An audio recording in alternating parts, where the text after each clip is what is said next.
madre mía, qué auditorio. Yo siempre he querido ser cantante, esa es la ilusión de mi vida, entonces hoy, no, lo que pasa es que canto fatal, pero cuando he visto este auditorio se lo decía a Juan y digo, yo lo que quiero cantar aquí una copla, que yo soy muy coplera, pero tranquilos que no lo voy a hacer. Bueno, antes que nada, pues como siempre se hace en este tipo de conferencias, dar las gracias al comité organizador por invitarme. Sabes que me hace mucha ilusión, que casi he estado a punto de no venir por asuntos familiares, pero en el último momento he decidido que sí, porque lo que más feliz me hace es hablar de matemáticas y necesito sentirme feliz. Y nada, y muchas gracias a los que estáis aquí, porque está mal que yo lo diga que vengo de Sevilla, pero que calor, que harta de calor hasta aquí en Cartagena. Pero ya me he recuperado un poco, además me acaban de hacer el mejor regalo que he recibido en mucho tiempo, que es un abanico de la Federación, o sea que lo usaré si lo necesito. Y bueno, os voy a dar un poco la tabarra. Yo sé que ayer mi amigo Pablo, no sé si está por aquí en la sala. Ah, hola Pablo. Os estuvo hablando de deportes y matemáticas y de cómo intentar motivar la enseñanza de las matemáticas o tratar de capturar la atención de nuestros estudiantes a través del deporte. Yo voy a intentar utilizar otro medio. No lo voy a hacer tan bien como Pablo, me lo han puesto el primero, eso no se hace. Luego hay que mejorarle a él. Y voy a ver si os convence un poco. Aunque la verdad que esta audiencia, en donde todos sois profesores de matemáticas, y además profesores de matemáticas que estáis en la JAEM, pues no necesitáis que os motiven, porque el hecho de que estáis aquí significa que estáis muy, muy motivados y que tenéis muchas ganas de hacer las cosas mejor. Bueno, la pregunta que siempre todos los que somos matemáticos tenemos que responder alguna vez es ¿para qué sirven las matemáticas? Que es una pregunta cansina, pero que, bueno, como somos elegantes también, somos matemáticos pero educados, pues intentamos contestar siempre en la medida de lo posible de forma elegante y políticamente correcta. Y una de las cosas que hace poco vi, la vi en abril, es ¿para qué sirven las matemáticas? Pues para que no se publique un titular como este de la agencia EFE. Esa es una noticia real del 16 de abril, no sé si funciona el puntero, pero tanto da, donde dice que datan la Luna en 447.000 millones de años. Digo, coño. Bueno, perdón, dije cáspita. El universo tiene menos de 14.000 millones de años y la Luna tiene 447.000 millones de años, ¿no? Da así para un cuento de Monterroso, ¿no? Cuando el universo se expandió, la Luna ya estaba allí. O sea, a nadie se dio... O sea, es un error de cálculo, pero es un error de ciencia, de cultura general, ¿no? Eso es lo que siempre decimos. Mucha gente le llama anumerismo, pero esto, que bueno, que supongo que todo lo que estamos aquí sabe lo que significa anumerismo, si no yo lo digo, que me gusta mucho hablar. Anumerismo es la palabra que, bueno, que popularizó Jean-Paul... Ay, ahora no me sale el nombre. Allen Paulos, perdona Paulo si me estás viendo, que es un poco de, no en cultura matemática, sino falta de conocimientos básicos de matemáticas. Pero una noticia como esta no es ni siquiera numerismo, es incultura general, ¿no? ¿Cómo van a estar la Luna? ¿Cómo puede ser la edad de la Luna 30 veces la edad del universo? ¿Estamos locos o qué? Entonces yo me puse a averiguar y busqué el artículo original, el paper al que hacían referencia en el artículo, porque tenía una sospecha. Digo, esta gente se ha liado con los billones americanos y los billones que no son americanos, los de la gente normal. Entonces, digo, porque es un error común que no debería tener un periodista de ciencia, pero ¿hay algún periodista de ciencia en la sala? Es que le van a caer unas pocas. Bueno, yo tengo amigos periodistas de ciencia, ¿eh? Los periodistas de ciencia también son seres vivos. Entonces, digo, bueno, el error siempre de confundir billones con americanos con billones tal, y efectivamente, si miras en la publicación, ¿dónde está el puntero? Bueno, da igual. Digo, bueno, sí, igual es que la cuenta está hecha con billones americanos, que son 10 elevado a 9, son 1.000 millones, lo que nosotros llamamos millardo, aunque nadie utiliza casi esa palabra, que a mí me gusta, millardo. Y en ese caso, pues un billón, lo que nos está diciendo es que la Luna, si utilizamos los billones americanos, la noticia sí tiene sentido. La Luna tiene una edad de 4.000 millones de años, que es una cosa que no sé si es verdad o mentira, porque no he entrado a analizar el paper, pero sí tiene sentido dentro de la edad del universo.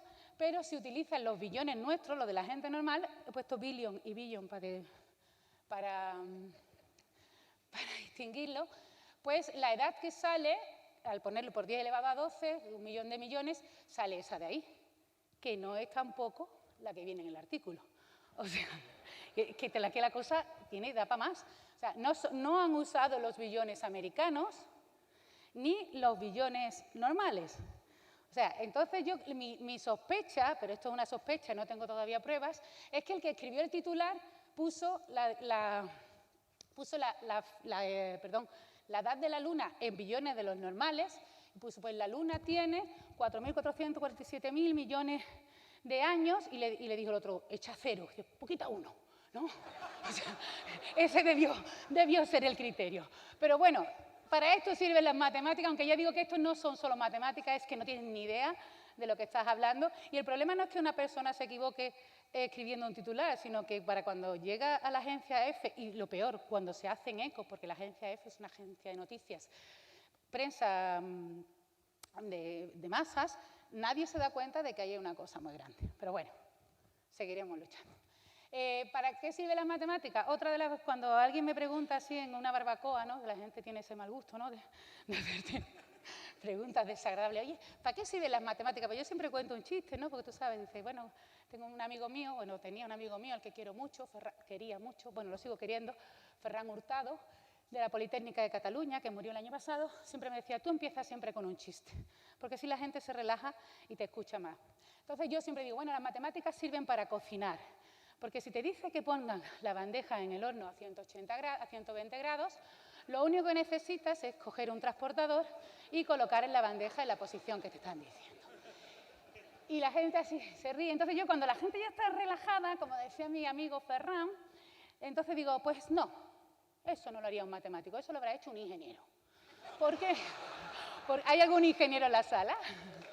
No.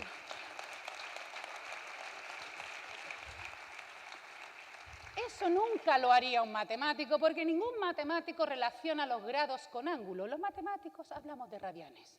Y entonces, en ese momento es cuando aprovecho para explicar qué es un radián, ya que tienes tú ahí a la audiencia en la barbacoa, todos pendientes tuya, o te crees tú, que está todo el mundo pendiente tuya, y le explicas que un radián es, ¿dónde está el dibujo? Pues es el ángulo que ocupa la misma longitud de circunferencia que el radio de la circunferencia, y entonces dices tú, mira qué bien he quedado. He respondido con un chiste, como me decía Ferran, les he explicado, pero de camino les he explicado que es un radián, que es una palabra que la gente dice que es un radián, que es un reloj suizo, no, eso es un radiant. Pasa que en Sevilla nadie dice radiant, y de camino, pues la persona en cuestión pues se lleva tú sabes, nunca te acostarás sin aprender algo más. Y te crees tú que has triunfado, pero no. Porque la gente no aguanta ese tipo de enseñanza y le tiene miedo cuando tú empiezas a hablar, te voy a explicar lo que es un radián.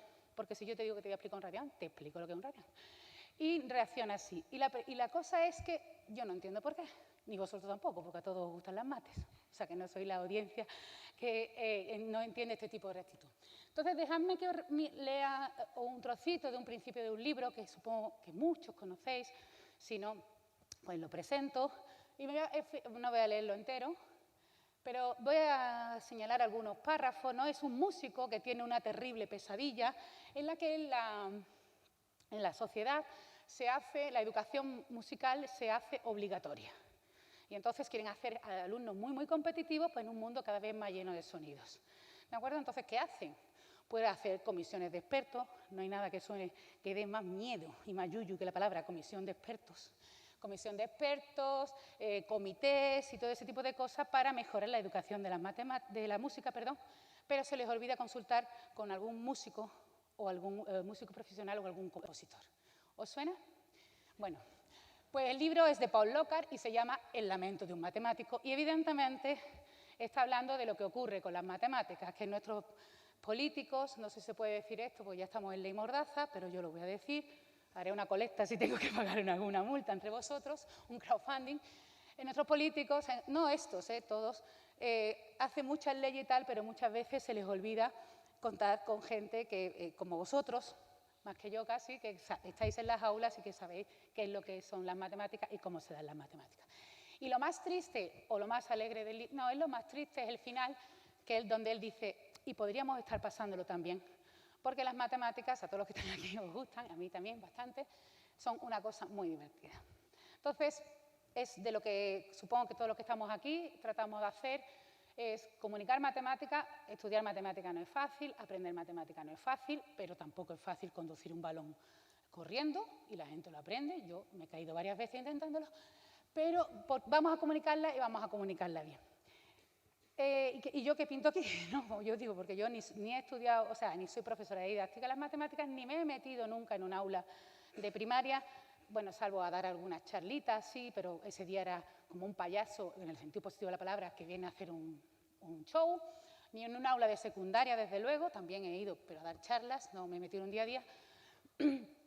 Entonces, ¿por qué hablo de matemáticas? Bueno, os voy a contar un poco por qué estoy aquí, y el origen de todo esto es que hace mucho tiempo, en una universidad muy lejana, la Universidad de Sevilla, yo estaba allí estudiando, investigando, y era un PDI, ¿no? Un profesor docente investigador, que me dedicaba a dar clases en las escuelas de ingeniería, sobre todo, o sea que tengo amigos ingenieros, a pesar de los chistes, y a investigar en el área de la geometría computacional, que es un área fascinante y que me encanta y que otro día hablaré, y era feliz, no necesitaba nada más. Y honestamente tengo que decir que no me importaba ni cómo ni qué matemáticas se estaban dando a otros niveles. O sea, a lo mejor cuando llegaban los niños de primero, pues decía, vaya tela el nivel que traen y tal, pero no me preocupaba de por qué, ¿no? Hasta que surgen estos dos elementos que están aquí, que son mis hijos, no surgen, los tuve que parir y todo, o sea, que no fue por esporas. Y surgen estos dos elementos, el grande siempre se olvida las gafas, y empiezo a hablar con ellos. Y entonces tengo delante unos niños, y es la primera vez que yo hablo con gente que no son futuros ingenieros, que, bueno, que se suponen que entienden la importancia de las matemáticas, sino con niños que tienen curiosidad y muy poca vergüenza en el sentido positivo de la palabra, de cuando no lo entiendo, no me lo explica. No sigue, ¿y por qué? ¿Y por qué? ¿Y qué es pi? ¿Y quién viene detrás de pi? Y este tipo de preguntas, ¿cómo puede ser infinito y después de infinito? Y las típicas preguntas de un niño de 6 años, que su padre y su madre van siempre con camisetas matemáticas porque son un poco nerds, ¿no? O gilipollas, como se dice, como nos dicen en el pueblo, ¿no? Entonces, en mi primer contacto, después de mis publicaciones como geometría computacional, también tengo un libro de geometría computacional, se vende poco, pero es mucho, ¿no? Está en inglés. Aparte de eso, pues ahora me lío la manta a la cabeza, no os voy a contar esta historia porque ya la he contado muchas veces. Conozco una ilustradora a través de Twitter, Raquel García Uldemolins, que tiene ese nick, Raquel Berrefín, y que es una artista y que es la autora de estos dibujos maravillosos que vais a ver. Yo dibujo también como canto, copla, o sea, fatal. Montamos un blog, Mati y su Mate Aventuras, un poco así como pasatiempo, ¿no? Donde lo que hacíamos es, la dirección es larga, pero si ponéis mi nombre, claragrima.com, pues ahí llegáis a todo lo que hago en divulgación, y Clara Grima es mi nombre real, no es un chiste porque sea matemática. Y básicamente, no sé si conocéis el blog, pues si no ya lo cuento otro día, son cuentos disfrazados de matemáticas o matemáticas disfrazadas de cuentos. La idea es muy simple, yo siempre digo es como un capítulo de House. House sigue emitiendo, ¿no? ¿Verdad? Qué antigua estoy. Como un capítulo de lo que sea ahora, de Castle, o de lo que se eche ahora, que tú sabes lo que va a pasar. Hay un problema, llega Mati, que es la protagonista, no lo he presentado a los personajes, pero ella es Mati, que es la matemática, pelirroja y con gafas, como eran todas las matemáticas que Raquel había visto en su vida. Cuando le dije, dibuja una matemática, dice, pues pelirroja y con gafas, ¿no? Teorema.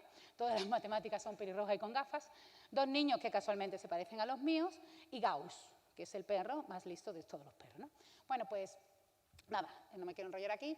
Hicimos un blog y tal, y bueno, era un poco como un divertimento. Y bueno, me gustaba mucho porque además pues estaba dedicado a mis hijos, pero triunfamos como los chichos. O sea, no sé qué pasó, pero empezaron a caernos premios y a visitarlo mucha gente. Sobre todo muchos profesores, porque aunque los cuentos están pensados, yo lo pienso, para que un padre lo comparta con su hijo, porque los padres, algunos pues ya han olvidado las mates, pues contárselas de forma facilita para que el padre pues, pueda contarle algo de matemática a los niños. Y nos dieron un montón de premios y tal, y no voy a entrar ahí a hacerme promo. Luego nos pidieron que hiciéramos un libro, hicimos un libro, y lo último de lo que nos habían hablado es de hacer una serie de dibujos animados, de pequeños episodios, donde Mati y sus amiguitos, Sal, Ben y Gauss, pues contaran algún concepto matemático sencillito y en forma de serie de dibujos animados. Lo que pasa es que el chico que nos ha pedido esto dice, pero tiene un fallo. hace falta un personaje malo. Porque en Mati son todos muy buen rollito, a todos les encantan las mates, todos, que como mola, se lo pasan súper bien. Y no hay ninguna serie que triunfe donde no haya un contrapunto, un personaje que haga el contrapunto. Pues el señor Cangrejo, en Bob Esponja, los niños necesitan un personaje malo. Y estamos en ello trabajando, yo había pensado poner un ingeniero, lógicamente, pero como mi hermano es ingeniero, pues igual no. Y entonces digo, bueno, que un personaje que sea malo para la educación de las matemáticas, pues era fácil. Digo, no se me ocurre ningún personaje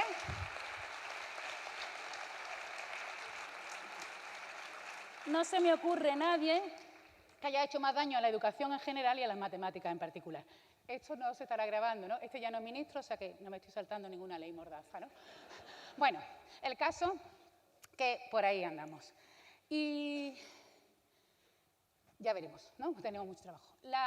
Pero lo que yo decía es que tenemos, digamos, yo me he dedicado un tiempo a estudiantes universitarios, he explicado matemática para estudiantes universitarios, he dado charlas en congresos de geometría computacional, con lo cual el público estaba entregado, porque eran mis colegas, hacían lo mismo que yo.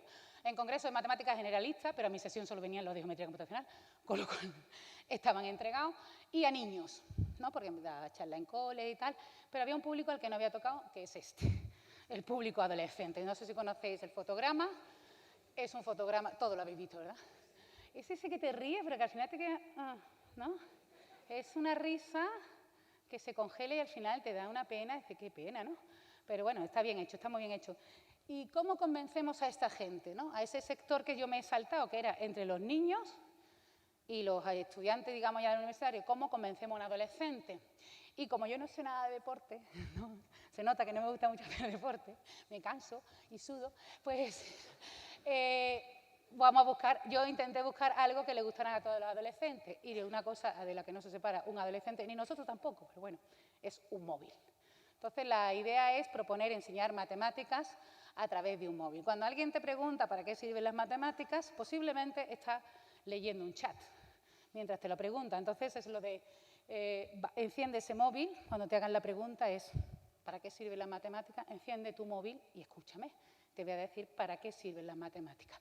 O dicho así en forma más poética, que es ¿para qué sirven las matemáticas? Me preguntas mientras clavas tu pupila en un WhatsApp que te acaba de llegar, ¿no? O sea, no existirían sin las matemáticas. Entonces yo siempre empiezo cuando doy una charla en instituto y eso con una historia muy peliculera, ¿no? Muy de cine, ¿no? Que es decir, bueno, ¿cómo ha llegado el WhatsApp?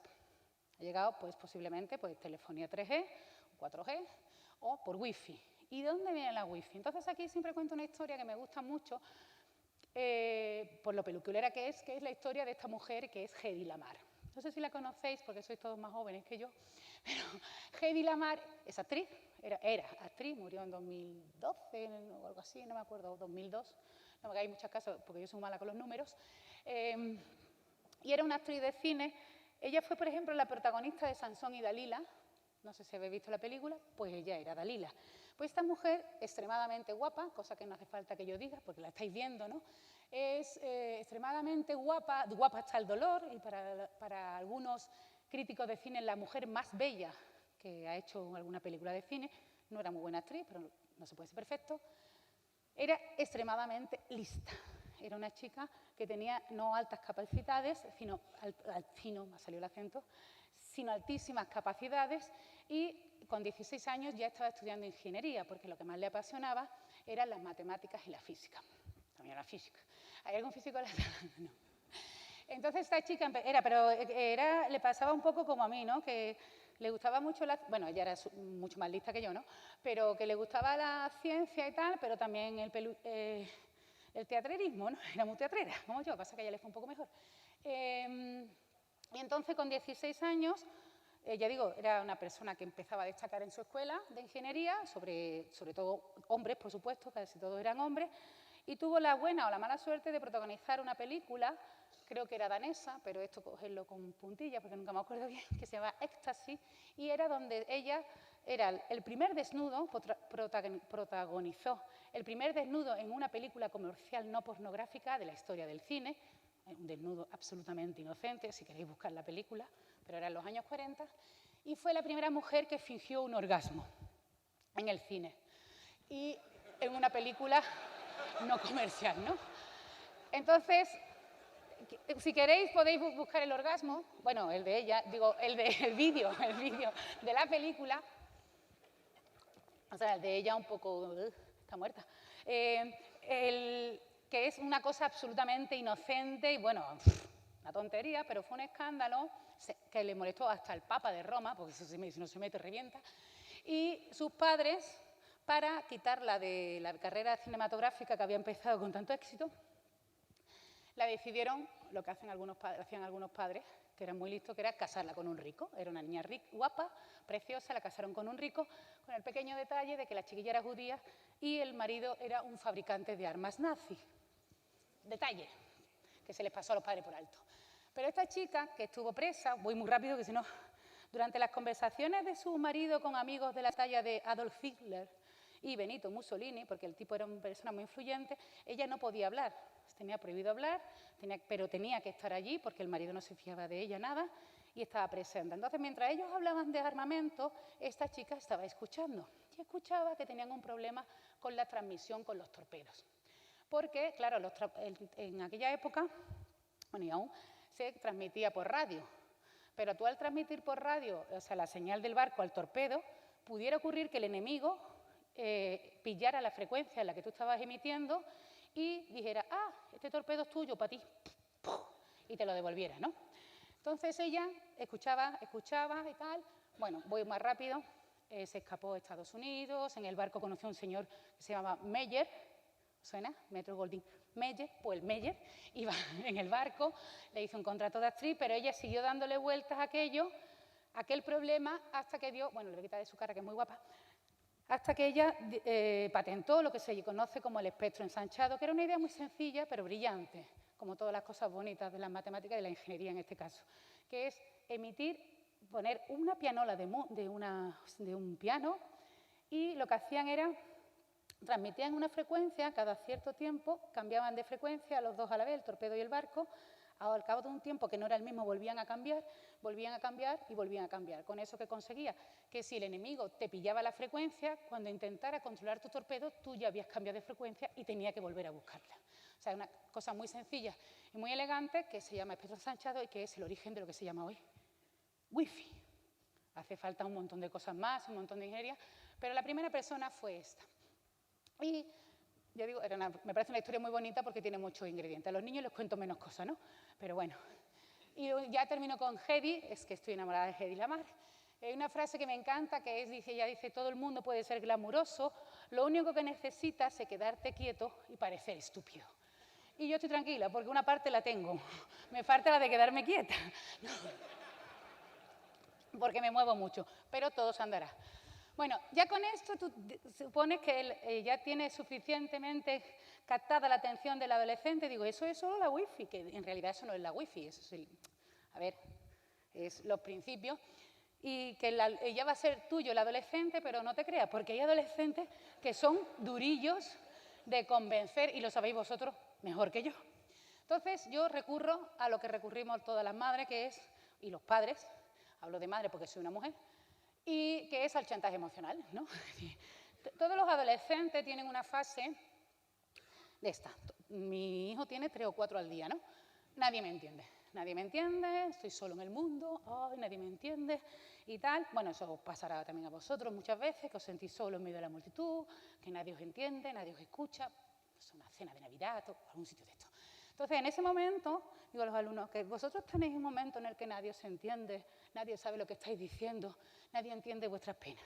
Digo, pues en ese momento, cuando nadie te entiende, cuando el mundo te abandona, el reconocedor de voz de tu teléfono te entiende y sabe perfectamente lo que estás diciendo. Es la única persona. Tú le dices, hola Pepe, y él escribe, hola Pepe, y además con H, no como tú. O sea, ¿cómo lo hace? ¿No te entra curiosidad por saber cómo un cacharrito que no es más que plástico y silicio y cositas así, plástico y algunos metales, tú le dices hola Pepe y lo escribe bien? ¿De dónde? ¿Cómo se hace eso? ¿Cómo es posible que te entienda el reconocedor de voz que usas mucho a menudo? Entonces es el momento de hablarle de este señor. Ya sé que en los institutos no están al nivel de entender las series de Fourier, pero sí se le puede un poco hablar de que este señor al principio del siglo XIX no estaba intentando diseñar reconocedores de voz, de hecho él no tenía ni móvil, pero se puso a jugar con seno y coseno intentando, bueno, era otra cosa, la ecuación de la transferencia de calor, se dio cuenta que cualquier onda se puede escribir como una suma de senos y cosenos, ¿vale? O sea, que básicamente, en pocas palabras, y mal dicho, que no me tiren un zapato los puristas de la sala, lo que consiguió Fourier, con sus series de Fourier, que las tenemos por todos lados, es a una onda darle como una etiqueta, con unos cuantos numeritos. Cualquier onda, si te digo los coeficientes de Fourier, que no son más que 4 o 5 números, bueno, los que quieras, unos pocos de números, tú identificas una onda que es una cosa continua e infinita, una cosa difícil a lo mejor de describir, pues yo te digo unos cuantos de números y tú, sabiendo la serie de Fourier, la pintas. El sonido es una onda. Luego, lo que conseguimos con la serie de Fourier es que cada sonido lleve asociados unos numeritos. Porque la serie de Fourier es una cosa tan maravillosa como esto, tan maravilloso como la Venus de Milo, parafraseando al gran poeta Fernando Pessoa, lo que pasa es que hay menos gente que lo entiende, pero lo que pasa es que dice, bueno, pero la serie de Fourier utilizan infinitos términos, necesitas infinitos números para decir para describir el sonido, para poner una etiqueta. Lo que quiero es a cada sonido ponerle una etiqueta que van a ser unos numeritos, ¿no? Bueno, pero la serie de Fourier, aquí tenía un ejemplo, empezando, es que no me funciona esto, no se me va. Ay, me voy para atrás. Ay, estoy haciendo spoiler. Aquí tenemos, por ejemplo, arriba, se ve cómo se intenta aproximar la función esta escalada con un solo término de la serie de Fourier, con 2 ya se parece más, que es la de abajo, la serie de Fourier es la roja, con 3 y con 4 ya es casi, bueno, casi, ¿sabes? Se parece bastante. O sea que lo que consigue es ponerle a cada sonidito unos numeritos, y hemos visto aquí que con 4 términos es suficiente, o sea que con 8 o 9 numeritos, una etiqueta a cada sonido, y tú lo único que tienes que conocer es pues eso que aparece en rojo, los coeficientes. Es decir, Fourier fue el tío que fue capaz, o que gracias a él somos capaces de cuando tú digas hola Pepe, cada uno de los golpes de voz que tú das tengan unas etiquetas. Y que tu teléfono tiene un diccionario, estoy hablando en todo muy, muy, muy informal, tiene un diccionario que cuando recibe esos números dice O. Lo busca, dice, me has dicho el número, yo que sé, me invento unos números porque no son de esta magnitud. 785, pues 785 es O, el sonido O, y luego él lo escribe. Y todo gracias a Fourier y a las matemáticas. Entonces, esto es un esquema muy básico en un reconocedor de voz. Porque ahora el reconocedor de voz tiene un problema. Tiene muchos, ¿no? Pero ya están bastante avanzados, ¿no? O sea, tú pides ya las cosas por voz, y salvo aquella vez que recibí un montón de boyas del Club Náutico, no he tenido problemas con el reconocedor de voz. Pero, claro, que el que graba el diccionario, el que dice O, y le asigna, esos son números, a lo mejor es de Valladolid. Y a lo mejor la que usa luego el reconocedor de voz soy yo, que soy de Coria, de Sevilla. Entonces, cambia. Entonces, ¿cómo puede? Nadie dice las cosas exactamente iguales. Entonces, ¿cómo puede funcionar Fourier? Es decir, si yo digo un sonido con unas etiquetas, y puede que no aparezca en el diccionario, porque puede que no coincida con ninguno de los sonidos que ha dicho la persona que ha grabado el reconocedor de voz. Pues nada, es el momento de hablar de mi amigo Voronoi y de presentarles, pero eso tiene fácil solución. Porque para eso este señor, que es otro matemático, Voronoi, diseñó, vamos a llamarlo, que se ponga, los que se conocen como diagramas de Voronoi. Y un diagrama de Voronoi es básicamente eso. Pensáis que tenéis los puntos azules, por ejemplo, son pizzerías, esos son los puntos del plano, y que esas líneas rojas dividen en regiones que son las zonas de influencia de las pizzerías. Básicamente, en cada punto tiene asociada una región alrededor, que es esa que está en línea roja, que son los puntos más cercanos a ese punto azul que a ningún otro. En el sentido de que si, por ejemplo, alguien te llama por teléfono para pedir una pizza y está en esa región, tú sabes que es esa pizzería la que le tiene que servir y punto. ¿Vale? Bueno, eso es lo que deberían utilizar para asignar colegios y esas cosas que no se usan. Pero bueno, el caso tiene un montón de aplicaciones en los diagramas de Voronoi, pero eso da para una charla de 1 hora. La que más me gusta a mí es esta, porque fue la primera, que es la aplicación que John Snow dio para acabar con un brote de cólera en Londres. No este John Snow, este no lleva H, este John Snow, que fue, bueno, es el padre de la epidemiología. Lo he ensayado 3 veces antes de entrar, epidemiología moderna, y que gracias a los diagramas de Voronoi acabó con un brote de cóleras en Londres. porque en aquella época no se sabía todavía si el cólera se transmitía en miasmas, a través del aire o con contacto físico con el enfermo. Entonces, este hombre, muy en contra de la mayoría de su comunidad científica, sospechaba que era el agua, que se transmitía a través del agua. Y lo que hizo fue dibujar los diagramas de Voronoi de las fuentes de Londres, porque entonces la gente no tenía agua corriente en sus casas, lógicamente, bueno, lógicamente no lo habían inventado, y entonces iban a la fuente y cogían agua. Hizo el mapa de Voronoi de la fuente y descubrió que casi todas las muertes, o que una gran mayoría de las muertes, eran en la zona de Voronoi de una determinada fuente. Cerró la fuente y acabó con el brote de cólera, demostró que el agua venía de unas caquitas que se limpiaban allí, o sea, y le nombraron padre de la epidemiología moderna. Él no le llamó diagrama de Voronoi a esto por varias razones. La primera, porque Voronoi no había nacido, ¿no? Pero digamos que es ya un primer uso. Y luego, si seguimos hablando de móviles y de cosas que le gustan a los nenes, digo, bueno, el diagrama de Voronoi es súper chulo, sirve para todo, para todo. Todo lo que se te ocurra, tú lo haces con un diagrama de Voronoi o con una pistola de silicona, ¿no? Que es la de mi padre. Mi padre todo arregla con una pistola de silicona, todo, y yo con un diagrama de Voronoi. Bueno, digo, y además, fíjate lo chulo que es el diagrama de Voronoi, ya ves, esa es la partición del plano, ahora he cambiado el color, esto está hecho con GeoGebra, o sea que el GeoGebra podía hacer diagramas de Voronoi, triangulaciones de Delaunay, todo. Esta imagen es de GeoGebra, pongo los puntos rojos y le digo, calcula su diagrama de Voronoi, y lo que hace es dividir el plano en regiones donde cada uno de los puntos tiene asignado una región, que son los puntos que están más cerca de él que de nadie, para farmacia, para pizzerías, para lo que queráis. Digo, pero fíjate qué cosa más chula, porque a mí me lo parece que es muy chulo. Digo, ahora tú coges cada puntito rojo y le pones, lo unes con un segmento, con una arista, lo unes con cada uno de sus vecinos de Voronoi. Por ejemplo, ese punto de ahí lo uno con todos los vecinos con los que él comparte frontera. Solo eso. ¿Vale? El diagrama de Voronoi también es muy fácil de hacer. O sea, es muy fácil de hacer. Y yo tengo una teoría que todavía no llega a la práctica, es que si en una clase de primaria, no, yo creo que hay de infantil, que son todavía más egoístas, ¿no? Les dice a los niños, voy a tirar caramelos al patio, para ti los que caigan más cerca de ti que los demás, pinta cuáles son tus caramelos, y estoy seguro que los niños, con el sentido de la pertenencia que tienen, pinta perfectamente su diagrama Voronoi. Y es una experiencia que quiero hacer una foto de arriba, porque para eso los niños pequeños son los mejores. Pero bueno, supongamos que ya lo tenemos pintado y ahora cada puntito lo uno con cada uno de los vecinos, que ese punto rojo que está ahí, ay, perdón, es que no sé darle al puntero, da igual. Ese punto rojo que está ahí lo uno con todos los que comparten región en la frontera. Y si eso lo hago con todo, queda este dibujo, finalmente, muy mono, y eso es una triangulación, pero es una triangulación muy especial. Es la triangulación de Delaunay. Y es una triangulación muy especial porque es la triangulación, voy a decir una cosa que suena muy fea, pero que es maravillosa, que es maximiza el menor de los ángulos. ¿Y qué significa eso? Porque es muy buena, ¿no? Que si tú quieres interpolar, representar imágenes gráficas, pues esta es la mejor triangulación que hay, la que más se aproxima a la realidad. Entonces, es un problema que se puede hacer con optimización, con cálculo, pero que también se puede hacer así. Básicamente, tiene muchas propiedades, pero una de las que tiene más interesantes, para lo que vamos a ver ahora, es que si tú coges cualquier triángulo de la triangulación de Delaunay y calculas el círculo definido por los 3 puntos del triángulo, esos triángulos están vacíos. Es decir, no coge a ningún otro punto de la triangulación. Esa es la propiedad que define a la triangulación de Delaunay.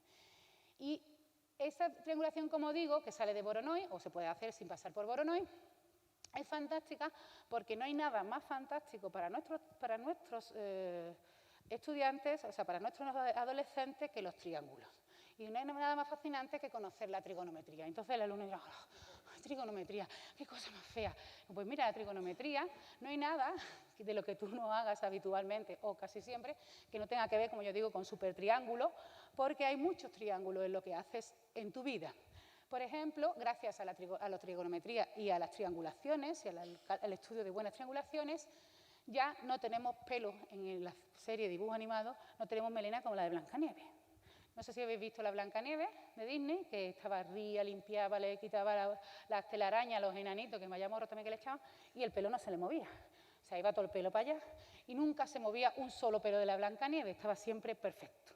¿Vale? Bueno, pues mucha gente se puso a estudiar triangulaciones y ahora tenemos un pelo como el de Brave. No sé si lo habéis visto la película, si no os recomiendo que busquéis en YouTube un trozo para ver el pelo de Mérida. El pelo de Mérida, y yo siempre lo digo, y lo digo convencida, para eso lo digo yo, que es una verdadera obra de arte. Es una obra de arte que no va a estar nunca en un museo, ni en una rotonda, afortunadamente, pero, bueno, no hay ninguna obra de arte en ninguna rotonda. Pero es una verdadera obra de arte desde el punto de vista computacional, porque el pelo de Mérida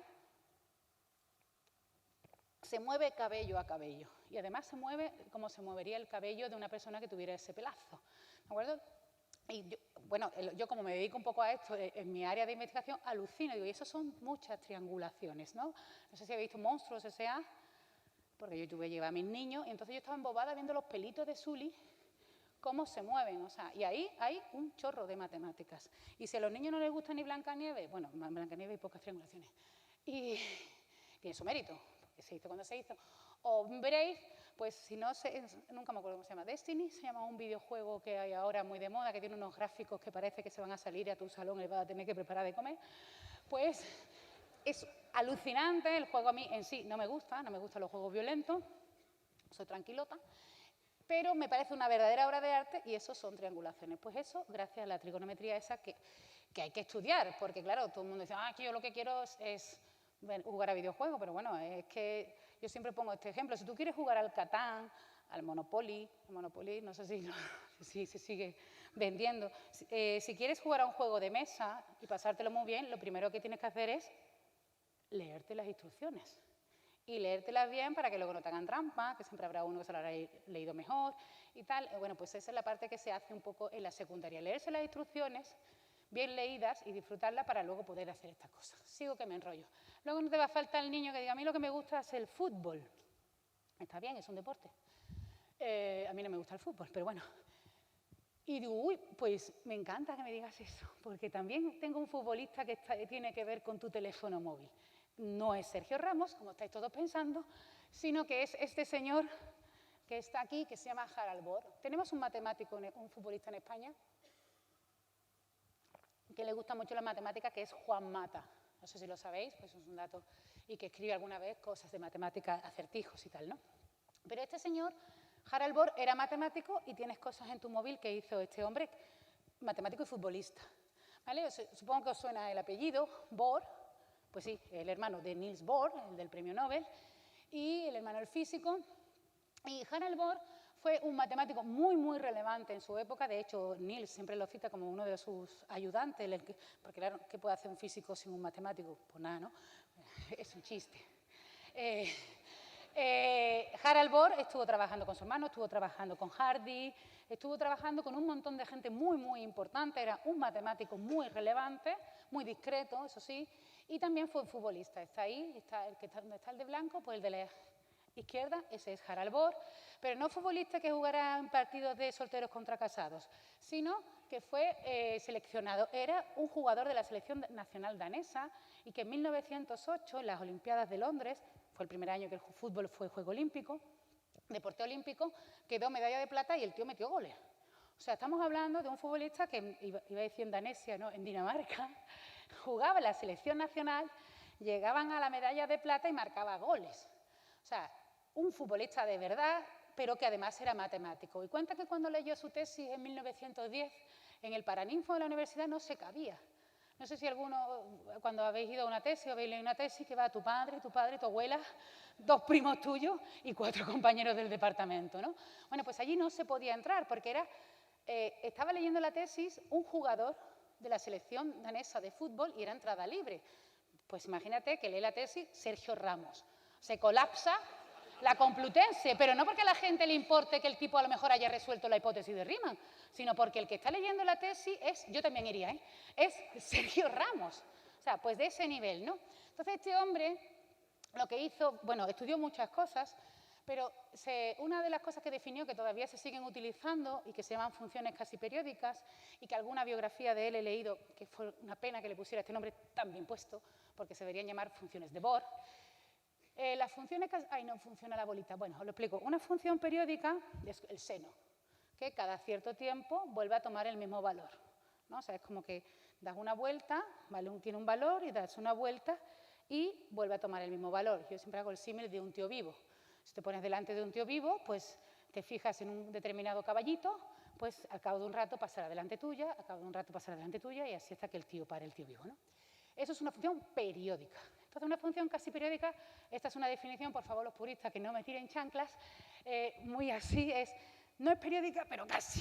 Imagínate que el caballo, a la vez que va dando vueltas, va subiendo y bajando. Entonces, cuando pasa por delante tuya, está justo delante tuya, pero ha subido una mijita. Y cuando vuelve a pasar, no, está delante tuya, pero una mijita más alto. ¿Vale? O sea, es una función que no es periódica, pero casi. Y esta es una definición muy de andar por casa, por favor, no la repitáis fuera de aquí. Bueno, pues esta la descubrió y la estudió Harald Bohr. Y bueno, yo siempre tengo un símil. Una función casi periódica es como la razón, que parece un periódico, pero que es una mierda, ¿no? Pues eso. ¿Veis? Sabía que lo ibais a entender así. Bueno, pues las funciones casi periódicas, entre otras muchas maravillas, son las que hacen posible la comprensión en JPG, para mandarnos fotos por el WhatsApp. O sea, porque si no, los archivos JPG serían una cosa muy gorda, muy gorda, muy gorda, y no podrían mandar rápidamente todos los memes sobre Rajoy en sobre Caperucita de un WhatsApp a otro. Aparte de esto, hizo contribuciones a la hipótesis de Riemann, o estuvo estudiando sobre la hipótesis de Riemann, no llegó a nada, como sabéis, porque la hipótesis de Riemann sigue sin estar demostrada. Pero bueno, esto me gusta mucho esta historia también, como la de Hedy Lamarr, porque era un futbolista de élite, está la selección nacional de su país, que se pone a trabajar en la hipótesis de Riemann, ¿no? Y que en funciones casi periódicas, de hecho, dice que cuando se reunía con Hardy, otro que también se merece 3 o 4 horas de charla, escribían todas las mañanas qué vamos a hacer hoy, y el punto 1 era demostrar la hipótesis de Riemann todos los días, ¿no? Y es una cosa que ahora mismo un poco parece fuera de época, ¿no? Pero uno nunca pierde la esperanza y a lo mejor algún día nos encontramos un titular como este. Yo no quiero menospreciar a nadie porque nunca se sabe por qué te va a salir la gente. Bueno, el caso que dice, no, el niño, prefiero las pelis de espías. Y digo, como este. Y los niños se quedan así, ¿ese quién es? Digo, ese es James Bond. No, este es James Bond. Choque generacional. No, no pasa nada. Y digo, bueno, las pelis de espías, las pelis de espías son muy buenas, tienen que ver mucho con matemáticas y con tu móvil. El espía, este es un espía ficticio, pero este sí es un espía real, todos lo conocemos, están las portadas. ¿Cómo ha conseguido este tipo, cómo consiguió este tipo convocar a periodistas y rajar y decir, ese es el gran secreto? La agencia americana de espionaje espía. No me diga, es que no lo puedo creer, vamos. O sea, esa fue la noticia, pero ese tío, que no sé si sigue vivo, o se ha caído ya en algún baño, duchándose, este tipo consiguió burlar a la CIA, no, a la NSA, a la Agencia de Seguridad Norteamericana, gracias a un sistema de criptografía que existía en la Babbitt, un sistema de correo similar a Gmail, pero que no era Gmail, que tiene puertas abiertas para que la NSA lea todo lo que estamos escribiendo, tampoco que le importe mucho, ¿no? Salvo que tengas palabras clave, supongo. Y era un sistema de criptografía, o sea, de cifrado de mensajes tan bueno que la NSA no pudo descifrarlo. El tío consiguió quedar con periodistas y sabemos lo que sabemos, que la Agencia Americana de Espías nos espía. Oh. Bueno, cerraron el servicio, por supuesto. La NSA lo que hizo es, ya no existe ese sistema. ¿Y qué tiene que ver esto con matemáticas? Bueno, aquí está Mati explicándole a los niños la historia de Edward Snowden. Pues esto se lo debemos a este señor, a Gauss, al Chuck Norris de las matemáticas, al príncipe de las matemáticas. Lo de Chuck Norris tampoco lo digáis porque los niños no saben quién es Chuck Norris. Yo digo que este es el Loberno de las matemáticas, ¿no? Que no sé ni quién es Loberno, pero lo he escuchado por ahí, debe ser alguien muy malo, ¿no?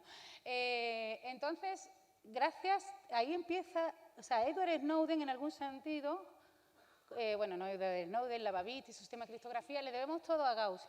Y ahora aquí dejadme que cuente una cosita que es un poco presumir, pero que me hace mucha ilusión, que cuando le hablé una vez a los niños de sexto de Gauss y de aritmética modular, me dijo, uy, mira Gauss, como el perrito de Mati. Digo, vale. Y dice, muchas gracias. Digo, no, es al revés. Gauss, el perrito de Mati, se llama Gauss por Carl Friedrich Gauss. Bueno, pues Gauss nos enseñó, o entre todo lo que nos enseñó, el tipo este tan listo, en Pollón, la aritmética modular, que es una cosa que suena así como a los que no la conocen como muy rara, pero que la conoce todo Dios, porque es la aritmética del reloj. Si tú quedas a las 19 horas, sabes que si eres un tío formal que llegarás a las 7. ¿vale? O sea, simplemente le restas 12 o divides por 12 y te quedas con el resto. Entonces, es una aritmética que todos conocemos, que, bueno, que se pueden hacer cosas muy difíciles, pero que se puede trabajar, yo creo que desde secundaria. De hecho, ahora hay un acertijos muy chulos que se resuelven con aritmética modular, muy, muy sorprendentes, porque parecen magia. Y yo se las enseñé a mi hijo para ganar en los sorteos de Pito Pito Gorgorito, donde se tenía que poner para ganar siempre, ¿no? Lo que le tengo prohibido es que diga que usa aritmética modular, porque si no los servicios sociales me lo van a quitar, ¿no? Pero hay que tener una cierta precaución, porque se puede ser un niño muy brillante en fútbol, pero no se puede saber qué es aritmética modular porque te miran raro. Entonces, bueno, pues que con la aritmética modular tiene todas esas aplicaciones tan interesantes, ¿no? Como ganar el Pito Pito Gorgorito, que puede ser muy interesante, y sobre todo tiene que ver con la criptografía. Evidentemente, explicar el método de criptografía basado en RSA, que es básicamente el que se usa con modificaciones en todas nuestras conexiones, hace posible pues, que nuestras conexiones sean seguras, que podemos comprar por Internet, que podamos dar tarjetas por Internet. Es el que controla también las señales de misiles, o sea que es interesante que sea un sistema seguro, ¿no? Porque si alguien pudiera reventarlo, pues a lo mejor se cae un misil donde no debe, cosas así. El que controla los bancos, eso también estaría interesante, ver cómo reventar esa criptografía y ver alguna cuenta en Suiza y esas cosas.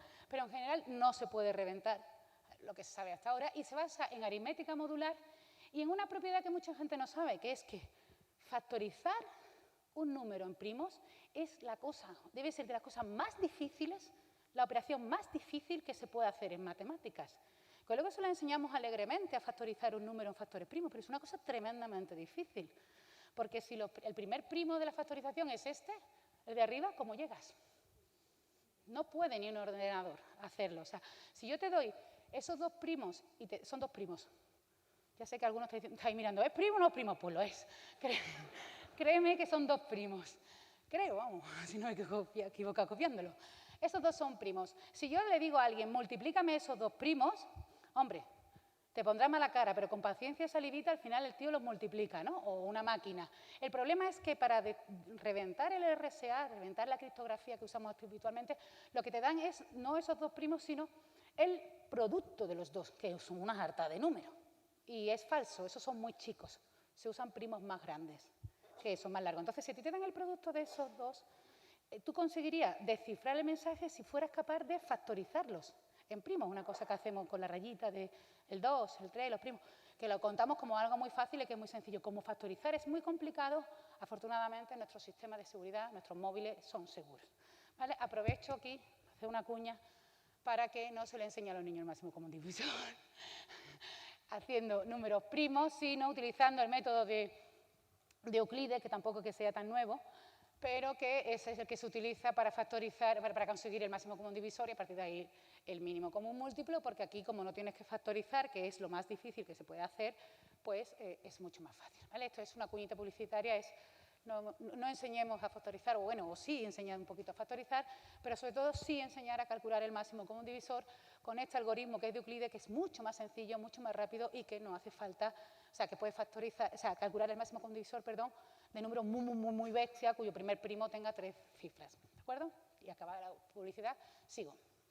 Ahora viene la segunda gran frase de los adolescentes, de mucha gente. Estoy diciendo los adolescentes porque aquí no hay ninguno, pero vamos que eso nos toca a todos. Y bueno, cuando quiera saber algo, ya lo buscaré yo en Google, ¿no? Para que lo deje, ¿no? Te lo dice así. Y digo, hombre, Google, me encanta que me hables de Google. Porque Google, sin el que no podríamos vivir casi ninguno de los que estamos aquí, desde luego no existiría la prensa tal como la conocemos ahora mismo, pero yo ya no voy casi nunca a la biblioteca, todo lo busco en Google porque se llega a todas las revistas, bueno, las revistas tienen su página, todo está en Google. ¿Qué haríamos si Google se parara una semana? Charlar a lo mejor, ¿no? Pues tampoco estaría mal, ¿no? O sea, digo, me encanta que me hables de Google, porque detrás de Google están los dos tipos, los dos chicos, una pareja de chicos, que son ahora mismo, no los de los más ricos del mundo, que lo son, porque no es importante, a lo mejor para los adolescentes sí, digo, pero sí que son los más poderosos, que son capaces de controlar gobiernos. ¿Quiénes son la pareja de chicos que vosotros conocéis más importante ahora mismo? Y te puedo encontrar que la respuesta sea esta. Pero bueno, tú tienes que estar preparado porque alguna vez ha caído y entonces pues Bueno, son estos dos, son Larry Page y Sergey Brin, que eran dos nerds, dos empollones, dos frikis, a los que nadie invitaba a las fiestas, nadie los quería, pobrecitos, estoy un poco dramatizando, ¿no? Pero que se encontraron en la universidad y lo que hacían mientras que los demás estaban haciendo otra cosa era estudiar matemáticas, ¿vale? Aquí siempre cuento una anécdota de Alberto Márquez. Iba yo con él y nos encontramos en un bar de la Alameda, una zona de Sevilla de copas, con un ex alumno de la Escuela de Informática. No sé si lo he dicho, pero yo soy profesora en la Escuela de Informática y Alberto también. Y nos encontramos con un ex alumno y, hola, ¿qué tal? Lo típico, ¿no? Se alegró de vernos, eso ya está bien, ¿no? Y nos preguntó, ¿qué tal no sé quién? ¿Qué tal no sé cuánto? Lo típico, ¿qué tal? ¿Y cómo está? Y dice, ay, ese me daba a mí álgebra lineal. Ay, llevo ya 12 años trabajando en la empresa privada y todavía no sé para qué sirve el álgebra lineal. Y Alberto le dio la contestación más brillante que he escuchado en mi vida. Dice, pues se ve que Larry Page y Sergey Brin sí sabían para qué servía el álgebra lineal. Ellos están contando billetes y tú estás picando código. Y es verdad, porque detrás, no es mía, ¿eh? La uso mucho, pero yo, con referencia. Como soy científica, los científicos siempre ponemos la referencia al final, ¿no? Es una buena costumbre que tenemos, entre las otras malas que también. Larry Page y Sergey Brin diseñaron su algoritmo, el PageRank, que es, bueno, que tiene cosas que no se conocen, porque si pagas, pues te posiciona mejor, pero que te puede arruinar o engrandecer un negocio, o sea, que tiene un montón de poder gracias al álgebra lineal. Porque básicamente lo que se usa es una jarta de matrices con autovectores y autovalores, o sea, que un poco le deben a Camille Jordan, le deben un poco la base de su algoritmo de posicionamiento en Google, que parece magia, pero que no lo es, que son unas jartas de matemáticas. Entonces, lo que yo les digo a los estudiantes, evidentemente no van a saber multiplicar matrices, es que estos dos consiguieron, bueno, son riquísimos, pero tienen poder, porque hace no me acuerdo cuánto tiempo, porque ya he dicho que soy muy mala para los números, los alemanes, se pusieron un poco chulos y dijeron, oye, Google, tienes que pagar impuestos en Alemania porque estás enlazando páginas alemanas. Y dijeron estos dos, no. Y dijeron, pues si no pagas impuestos en Alemania, no podrás enlazar en ninguna página alemana. Y dijeron ellos, vale. Y quitaron todos los enlaces a páginas alemanas y tardó. El gobierno este alemán que tanto miedo nos da, sobre todo hoy, que estamos todos un poquito ahí con el culillo encogido, este gobierno alemán tardó 2 días en decirle, os lo habéis creído, ¿no? Que era broma. Que anda. Era un chiste, ¿no? O sea, eso no es dinero, eso es poder. O sea, y eso es simplemente porque los tipos sabían multiplicar matrices muy bien, que ese es básicamente, bueno, estoy simplificándolo todo, ¿eh? El algoritmo de PageRank se basa básicamente en álgebra y en mucha estadística, mucho cálculo de probabilidad y grafos, ¿no? Y sabéis lo que es un grafo, ¿no? Que son puntitos y rectas. Y llegado a este punto, echado a temblar, porque yo en ocasiones veo grafos. O sea, tengo una pequeña obsesión, como el niño del sexto sentido, con los grafos y siempre aquí, no voy a reivindicarlos aquí, porque hay varias razones. La primera, porque me estoy ya llegando al final. Y la segunda, porque lo voy a soltar mañana en el aula Sebastián, no sé cuánto, en una charla que doy mañana también aquí en la universidad, y me extenderé sobre grafos. Pero hay muchos grafos dentro de un móvil. Pero dejadme que cuente solo una cosa que es, yo creo que es común y popular, que es lo del mundo pequeño y los grados de separación. Seguro que lo habéis oído hablar, todo el mundo está a 6 grados de separación, eso es una teoría, aún no se ha demostrado, pero tiene visos de ser verdad. No se puede demostrar porque la base de datos es muy grande, o sea, habría que coger la humanidad entera, en relaciones personales estoy hablando, y comprobar que tú estás a menos de 6 pasos de distancia de cualquier persona. No se ha demostrado, pero tampoco se ha encontrado gente que esté más lejos.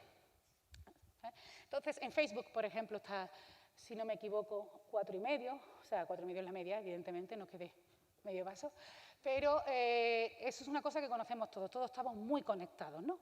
Y eso, por ejemplo, para los matemáticos, aquí son matemáticos, nosotros nos la medimos con el número de Erdos, ¿no?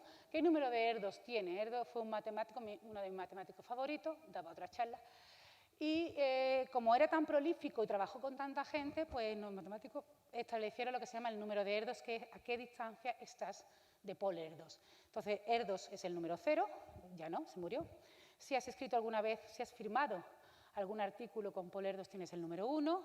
Si has firmado un artículo con alguien que tiene un número 1, y nunca con ERDOS tienes un número 2, y así, si has firmado con un número 2, tienes un número 3. Esa es la distancia por ERDOS, que es como se la miden los matemáticos. Si haces matemática discreta como yo, tu número de ERDOS es muy bajo, pero no tiene mucho mérito por el sentido de que ERDOS hizo mucha matemática discreta. En el cine existe el similar, que es el número de Bacon. Este es Kevin Bacon, ¿vale? Bacon es el número 0. Si has estado en una película o programa de televisión con Kevin Bacon, tienes el número 1. Si has estado en una película o programa de televisión con alguien que tiene un Bacon 1, eres un número 2, y así sucesivamente. Esa es mi alarma, me quedan 5 minutos. Y con esa pues se la medirán los actores, supongo. Hay también número de Sabbath, de la banda esta de rock, pero ahí no he entrado. Bueno, ahora es cuando yo presumo de que tengo un ERDOS 3, no tiene mérito porque hago matemática discreta, y un Bacon también 3 por órbita laica. Bueno, me hace mucha ilusión, y lo del Sabbath, pues como canto regular, creo que va a ser siempre infinito. Pero bueno, pero lo del órbita laica me hizo mucha ilusión. Digo, ya tengo un Bacon 3, porque he salido en órbita laica, igual que Belén Esteban, ¿no? ¡Qué ilusión! Tengo el mismo... Bueno, pero me salva el hecho de que Belén Esteban tiene número de ERDOS infinito. Pero, bueno, pero ahora... de verdad, yo esto se lo pongo a mis alumnos cuando hablamos de mundo pequeño, en las clases de teoría de grafos. Pues si ponéis el oráculo de Oracle de los Bacon en Internet, porque la página de los matemáticos tienes que ser matemático para poder tener acceso. Pero el de Oracle of Bacon, si ponéis el nombre que queráis, no vais a encontrar más de un número 3. O sea, pero pongáis quien pongáis. Yo creo que es chiquito de la calzada. Si no tiene un 2, tiene un 3. O sea, si me ponéis a Paul Newman, pues evidentemente tiene un número de Bacon bajo, pero porque ha trabajado con mucha gente, ¿no? Pero ponéis el nombre, hacedlo de verdad, porque con los alumnos ponen nombres los más peregrinos que se le ocurre y nunca conseguimos un número de Bacon mayor que 3.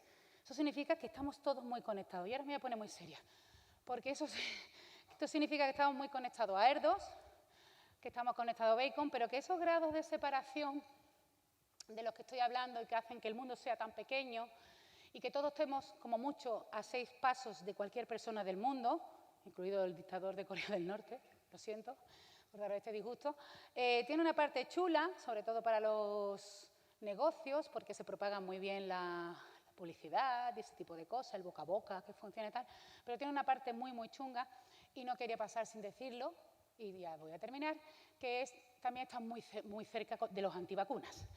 Y eso ya es muy serio. O sea, cuando hablamos de yo hago lo que quiera con mi hijo porque es mi hijo, pues no, mi vida, con tu hijo y con el mío. ¿Vale? Entonces, como desgraciadamente tenemos últimamente un episodio muy, muy triste sobre eso, no quería pasar por aquí sin decirlo. Esto que es tan chulo de tener el mismo número de Bacon que Belén Esteban, no es que me dé orgullo, la verdad, pero hace que si no estamos casi todos vacunados, la cosa se puede liar como se ha liado, ¿vale? Casi todos, porque hay gente que no se puede vacunar por problemas médicos, ¿vale?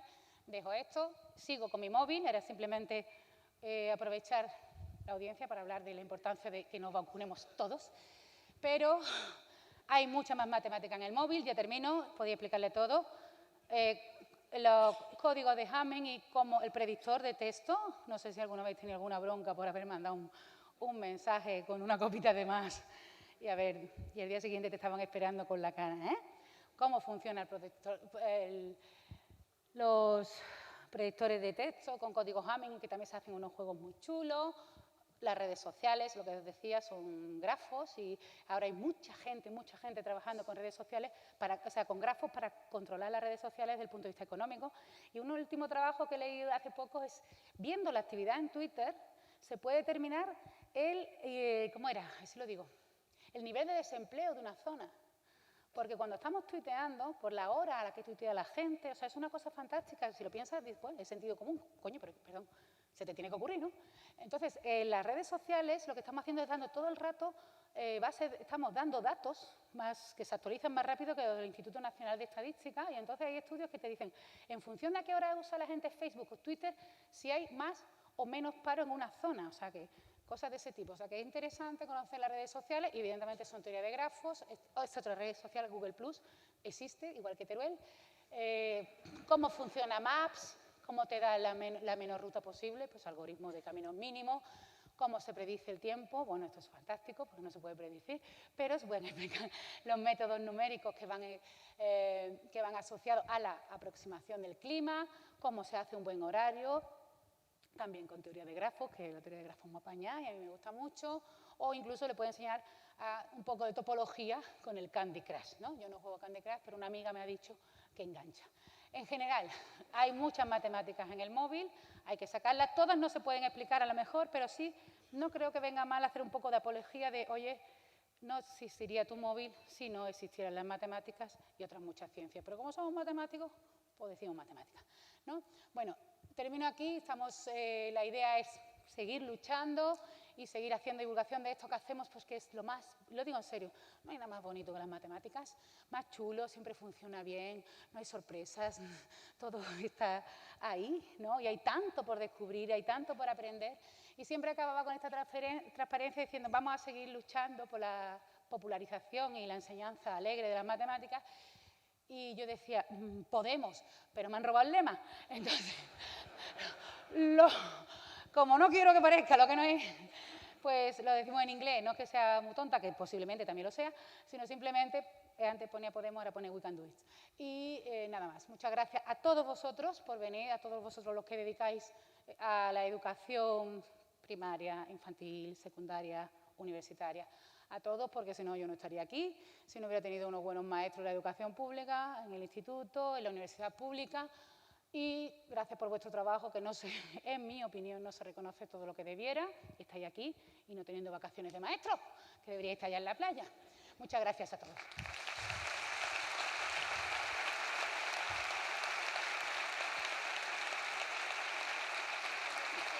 ¿Me he pasado? Sí.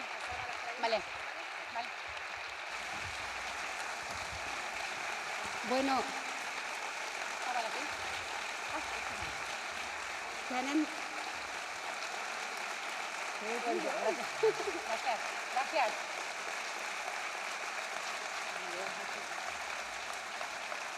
Gracias. Me voy a poner colorado.